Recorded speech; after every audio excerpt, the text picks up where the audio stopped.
Hamas తీవ్రవాదుల్ని వెంటాడి వేటాడి చంపుతున్నటువంటి సందర్భంలో హమాస్ తీవ్రవాదులు ఇజ్రాయెల్ని ట్రాప్ చేసి దాడులు చేస్తున్నారు. ఆ భవనాల్లోకి రప్పించడం, ఆ పైన అకస్మాత్తుగా విరుచుకుపడడం ఇట్లాంటిది.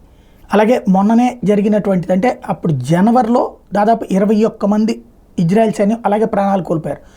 ఆ తర్వాత మొన్న జరిగినటువంటి సంఘటనలో 8 మంది ఇజ్రాయెల్ సైన్యం ప్రాణాలు కోల్పోయారు. ఇప్పుడు తాజాగా మరొకసారి 2 సైనికులు ప్రాణాలు కోల్పోయినటువంటి సంఘటన ఇజ్రాయెల్కి సంబంధించి మరొక ఎదురు దెబ్బ అని భావించాలి.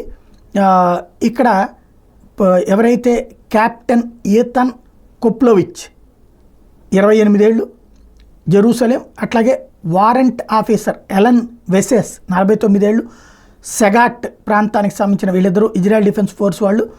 వీళ్ళిద్దరూ రిజర్విస్టులు. వాస్తవంగా వీళ్ళిద్దరూ తాజాగా ఒక ఎక్స్ప్లోజివ్ పేలుడులో ప్రాణాలు కోల్పోయారు.